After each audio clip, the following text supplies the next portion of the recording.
Bismillahirrahmanirrahim. Assalamualaikum warahmatullahi wabarakatuh. Alhamdulillahi wa kafa, wassalatu wassalamu ala sayyidina Muhammadinil Mustafa wa ala alihi wa sahbihi ahli sidqi wal wafa. Asyhadu an la ilaha illallah wahdahu la syarika lah, wa asyhadu anna Muhammadan abduhu wa rasuluh alladzi la nabiyya ba'dah. Allahumma salli ala Sayyidina Muhammad wa ala ali Sayyidina Muhammad.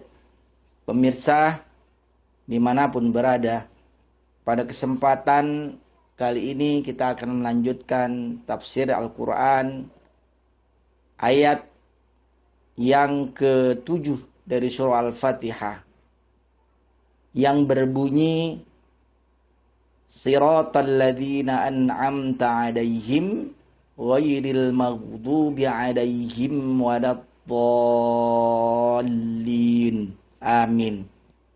Yang artinya siratal ladzina an'amta 'alaihim, jalan orang yang kau beri nikmat kepada mereka, ghairil maghdubi 'alaihim waladdallin, bukan jalan mereka yang dimurkai dan bukan jalan mereka yang tersesat. Jadi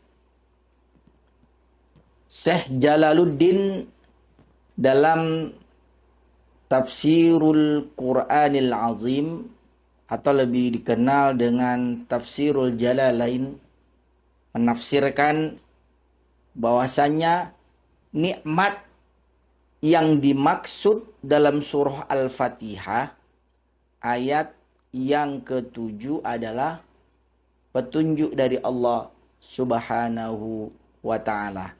Ya.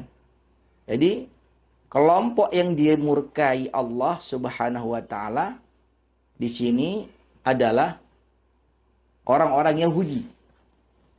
Sementara kelompok yang tersesat menurut Syekh Jalaluddin adalah golongan orang-orang Nasrani. Menurut Syekh Jalaluddin juga, kata petunjuk pada ihdi, yaitu surah Al-Fatihah ayat ke-6 yang sebelumnya, mengisyaratkan bahwa mereka menerima petunjuk di situ bukan kelompok orang Yahudi dan Nasrani. Ya. Ini sebenarnya pandangan umumnya dari mayoritas ulama tafsir.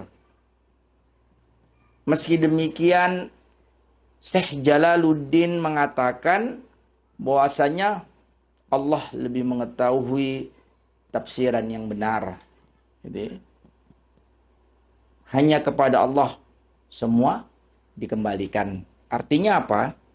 Artinya manusia bagi Syekh Jalaluddin boleh saja menafsirkan ayat-ayat Al-Quran, ya, tentu dengan tanggung jawab dan kompetensi yang memadai.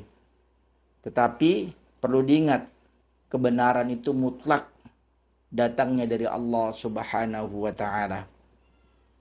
Pemirsa dimanapun berada, jadi Imam Ibnu Katsir dalam karyanya Tafsirul Quranil Azim, atau lebih dikenal dengan Tafsir Ibnu Katsir, mengutip pandangan para sahabat dan para ulama. Menurut Tafsir Ibnu Katsir, kata siratal ladzina pada surah Al-Fatihah ayat yang ke-7 itu merupakan penjelas kata as-siratal mustaqim pada surah Al-Fatihah ayat ke-6. Ya. Jadi mereka yang menerima nikmat pada surah Al-Fatihah ayat ke-7 merujuk pada surah An-Nisa ayat 69 sampai ayat ke-70. A'udzu billahi minasyaitonir rajim. Wa man yuti'illaha war rasul faulaika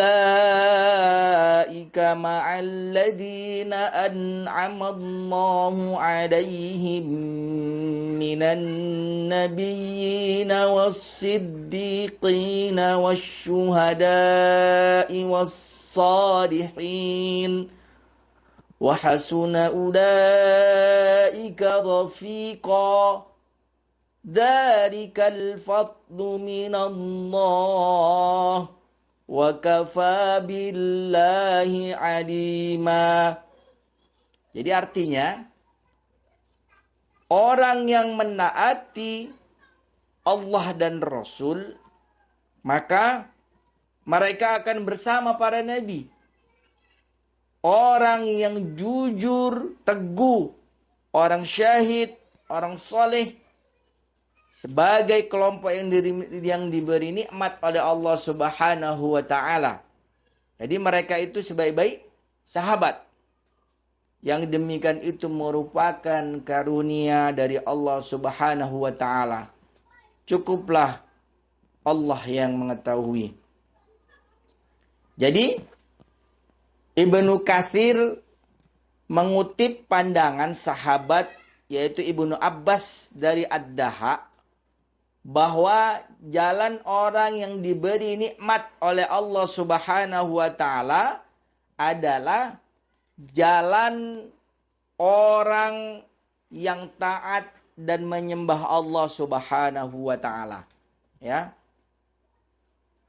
Jalan itu adalah jalannya para malaikat, jalannya para nabi, jalannya orang-orang yang jujur, teguh, jalannya orang yang syahid dan orang-orang soleh.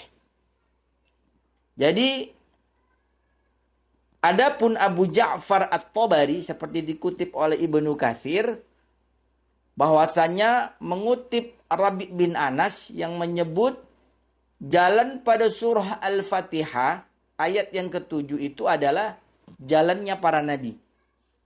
Ibnu Abbas dari Ibnu Juraij sebagaimana pandangan Mujahid masih dalam Ibnu Katsir, bahwasanya mengatakan mereka yang dimaksud adalah orang-orang yang beriman, ya. Lain hal dengan pendapat Imam Waqi'.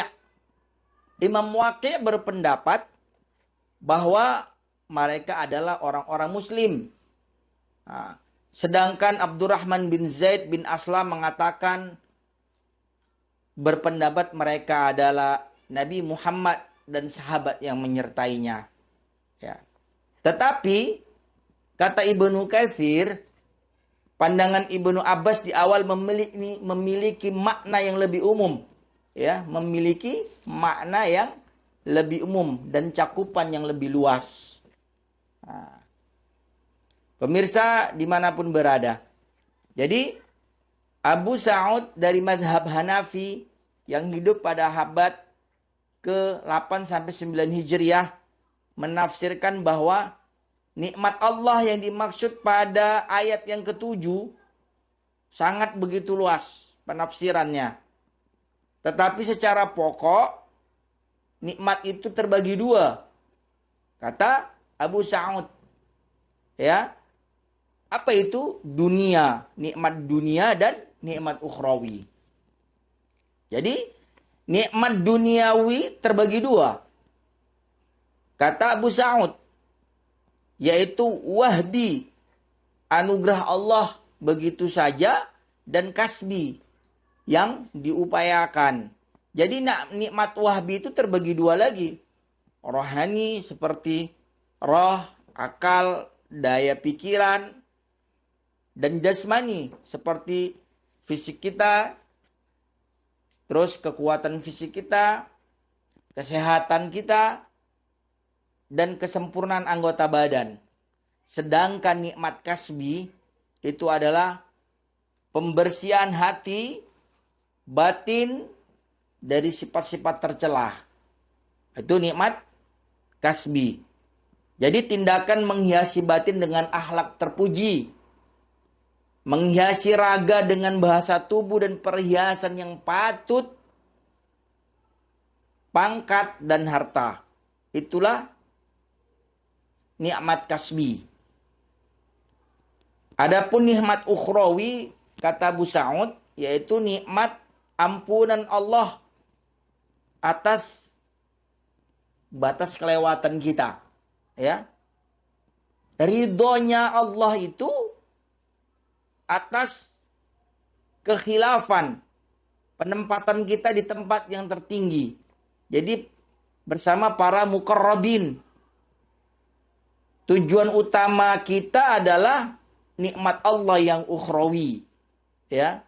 Sedangkan nikmat dunia merupakan jalan atau wasilah untuk meraih nikmat ukhrawi. Itu kata Imam Abu Sa'ud. Selanjutnya, Syekh Wahbah Az-Zuhail dalam karyanya Tafsir Al-Munir, beliau berpendapat orang yang diberi nikmat pada ayat ini adalah para nabi, orang yang jujur teguh, orang syahid, dan orang saleh terdahulu. Mereka adalah sebaik-baik sahabat. Pemirsa dimanapun berada. Sedangkan bukan jalan yang mereka murkai dan bukan jalan mereka yang tersesat. Ghairil maghdubi alaihim waladdallin. Maksudnya, jangan jadikan kami bersama orang yang menyimpang dari jalan yang lurus. Ya. Seperti mereka dijauhkan dari rahmat Allah Subhanahu wa ta'ala. Dan mereka yang disiksa sekeras-kerasnya. Karena mereka memahami kebenaran, tetapi mereka selalu mengabaikan kebenaran tersebut. Ya. Tetapi mereka juga tersesat di jalan Allah. Ulama umumnya menafsirkan mereka yang dimurkai oleh Allah Subhanahu wa ta'ala adalah Yahudi. Dan mereka yang tersesat adalah kaum-kaum Nasrani. Ya. Sedangkan tafsir yang benar kata Syekh Wahbah Az-Zuhail, mereka yang dimurkai oleh Allah Subhanahu wa ta'ala adalah yaitu orang yang telah menerima informasi perihal agama kebenaran yang ditentukan oleh Allah Subhanahu wa ta'ala untuk hambanya, lalu ia menolak. Ya. Dan mencampakkannya. Sedangkan mereka yang tersesat adalah mereka yang tidak memahami kebenaran. Atau mereka yang belum memahami kebenaran. Ya. Maka mereka adalah kelompok yang belum singgah risalah atau kelompok yang telah disinggahi risalah agama dengan kekurangan di sana dan di sini. Demikian tafsir Quran surah Al-Fatihah ayat yang terakhir yang ketujuh. Mudah-mudahan bermanfaat. Kita tutup dengan doa kafaratul majlis. Subhanakallahumma wa bihamdika asyhadu an la ilaha illa anta astaghfiruka wa atubu ilaik. Akhirul kalam. Wassalamualaikum warahmatullahi wabarakatuh.